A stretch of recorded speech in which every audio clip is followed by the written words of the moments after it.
my topic today, it's salmonella, and I like to say that salmonella is bacteria that's from the disease salmonellosis. It's a group of bacteria that's found in the intestinal tracts of humans and mostly animals. And it could be passed off from the feces of humans and animals to other humans and animals. Now, salmonella, it's actually been known to cause infection for like 100+ years now. About 400,000 people get cases of that every year, and like 400 people, they die because it's not like diagnosed right away or treated properly or anything like that. And the people who are in most at high risk of getting this are the elderly, children, and people with just impaired immune system. Now, salmonella was discovered by scientists. His name is Daniel Elmer Salmon, and even though fellow scientist Theobald Smith, he actually discovered the one type of salmonellosis, which is the bacterium type, but seeing as how he was the administrator of the USDA program, he got credit for it, and therefore it was named after him. And it was in 1885. And salmonella is actually like has an animal origin to it, so it's going to come from like foods that have an animal origin to it, such as raw poultry, raw beef, especially the ones that are like medium rare or pink in the middle, not cooked right away, raw eggs, and unpasteurized milk. Now, how many of you actually eat your meat like medium rare? Oh, okay, well then that's actually giving you a high risk. So in order for you to eliminate that, first, if you're not going to use it right away, you always want to keep them all refrigerated. You want to keep your eggs and your milk, whether they're cooked or raw, in your fridge. And all your meat must be completely frozen, because the temperatures of 40 to 140 degrees, that's the danger zone. That's the bacteria's comfort zone, where they like to come in, get comfortable, and do their job contaminating. So I'm pretty sure people like have heard things like keep your hot foods hot and your cold foods cold. Well, here's the one case where you want to keep it cold if you're not going to cook it right away. And if you want to thaw your meat, then that's okay too, but you just want to make sure you want to thaw it in a safe way. You want to move it from the freezer to the fridge, or you want to thaw properly by putting it under running cold water. And if you want to cook it right away, make sure it's well done, cooked thoroughly, and there's no pink, no little bits of blood anywhere. If you're going to buy milk, make sure it's pasteurized and not raw. And your eggs have to be cooked all the way as well. Like, you can't have a little bit of yolk running or anything like that.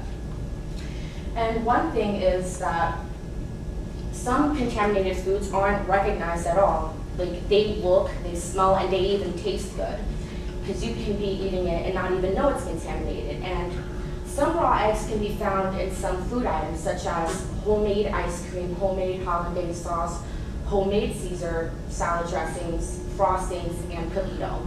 So in order for you not to get that risk, you want to buy commercially manufactured ice cream, that type of sauce, and Caesar salad dressing, because they come with the pasteurized eggs, unlike the homemade, which come with unpasteurized ones. And if you ever go to a supermarket, you want to buy eggs, you want to make sure they're all in great shape. None of them are cracked or anything like that. And if you do, by any chance, buy ones that are cracked, you want to dispose of it, discard it right away, not just the one that is cracked, because the fluid can run through like the eggs that aren't, and therefore you can catch it easily, and that's not good. And besides just catching it from foods that are animal originated, you can actually catch it from these types of main animals, which are young baby chicks, birds, and reptiles, including snakes and turtles. Now, how many of you actually have had these as pets before, or have touched them before? Oh, wow. Okay.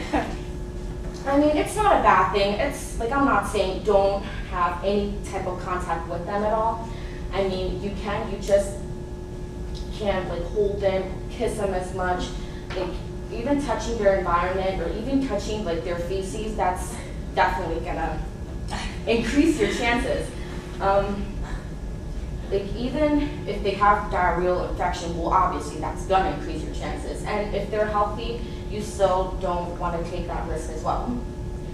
And this is actually true. Bacteria, they are hitchhikers. Now, another way you can catch salmonella is by cross-contamination. And in case no one knows what that is when you use the same utensils for like raw and cooked food, or vegetables and meat, and new and old food, etc. So in order to eliminate that, you want to use different utensils for different things. Like use utensils for raw, just utensils for cooked.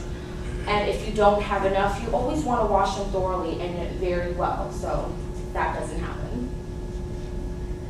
And another way that people can catch salmonella is by people just not washing their hands at all. Now, everyone here washes their hands after using the bathroom and doing that, right? Yeah. Okay, you're all on you guys are on the right track then, because that's what happens, especially when people work in the food business or in restaurants.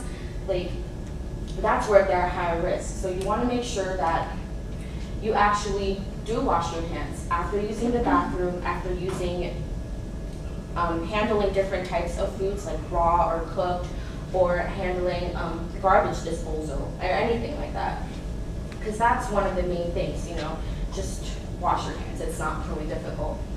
Now, something I found online, it's actually a guy named Sal, and his last name is Manella, and he has the characteristics of a bird with the beak and the feet, basically showing that that's one of the animals you can catch salmonella from. And I just thought it's interesting because I thought that's another way like people can learn from salmonella. So I just want to conclude by saying that even though salmonella can be easily caught, it's also can be easily be avoided. So you might want to think twice of what foods to eat, what animals to touch, anything like that. And remember to wash your hands every time.